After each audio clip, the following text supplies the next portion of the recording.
When a candidate says they want to carpet bomb ISIS into oblivion, would that be possible? No, and it would be immoral, and it would be unworthy of a republic like ourselves. And Secretary Gates is absolutely right. Remember, I began by saying these are hard issues. It's infinitely gray. And now, in the debates, very often we turn them into bumper stickers. We have that Donald Trump saying he'd waterboard. Yeah, actually, Trump says he'd waterboard, and a lot worse because they deserve it. And we never did anything to anyone because they deserved it. This was never looking backward. This was trying to keep Americans safe looking forward. People can argue about what we did, but it was never a form of punishment. It was always...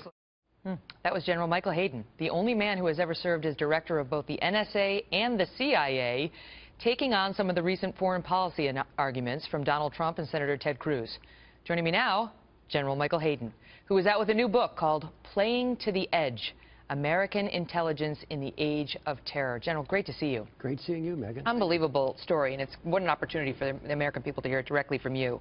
So you don't believe in carpet bombing. As for the torture and the waterboarding, which Trump says we should bring back, what say you as the guy who was at the CIA when we were doing that? Well, I mean, on a very practical, candid basis, Megan, I don't know that we could convince any CIA officer to do it. I famously said a few weeks ago that if a new president, a future president, wants to waterboard somebody, he better bring his own bucket. Because after CIA did this in good faith, under the opinion of the Attorney General, that it was lawful, the American political system turned against it.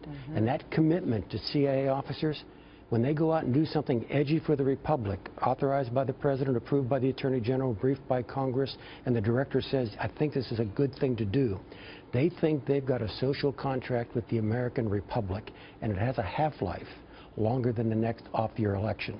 And CIA officers have been taught that's no longer true. They were thrown under the bus. So they will not go do this. Now, many people will celebrate that, but there are a whole bunch of other things that CIA officers are going to be asked to do that are on the edge that I fear they will be reluctant to. And you think they should. That's why the book is called Playing to the Edge. It is. Because you think they should press the limits, because they are really the ones who, in large part, are charged with protecting us. Well, they work in a unique space. You go into the CIA headquarters, you look down the hall, and you see this mural of Lady Liberty. We are the nation's first line of defense. We accomplish what others cannot accomplish. We go where others cannot go. We have a special space for the protection of the Republic.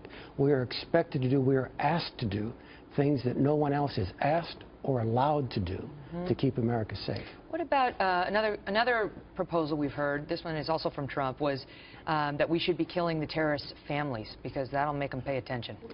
You know, I say play to the edge, but there are lines.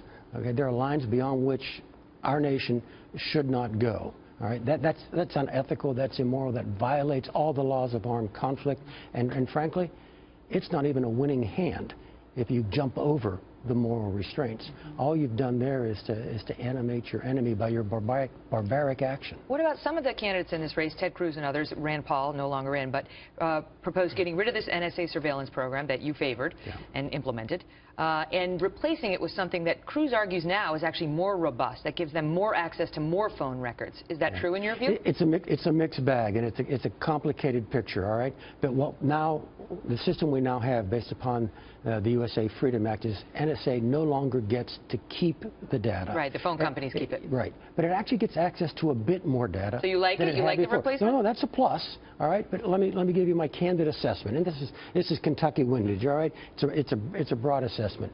I suspect what we've got here is kind of the 85% solution.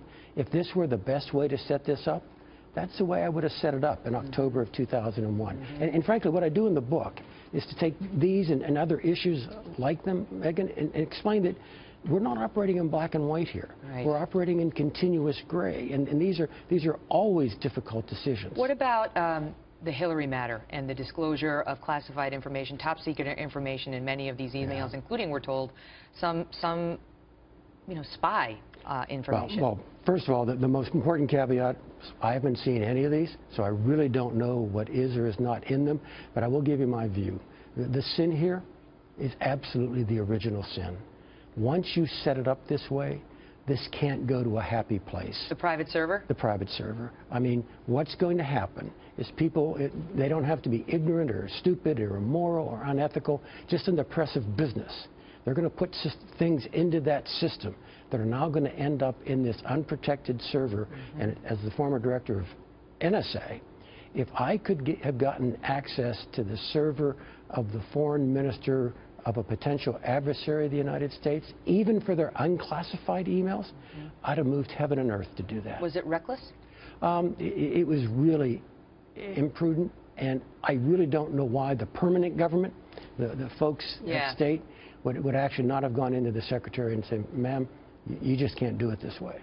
General Michael Hayden, looking forward to reading the entire thing. Again, I want to get it, Playing to the Edge, American Intelligence in the Age of Terror. It is out tomorrow. Check it out. Great to see you, sir. Thank you. Thank you for your service. Thank you.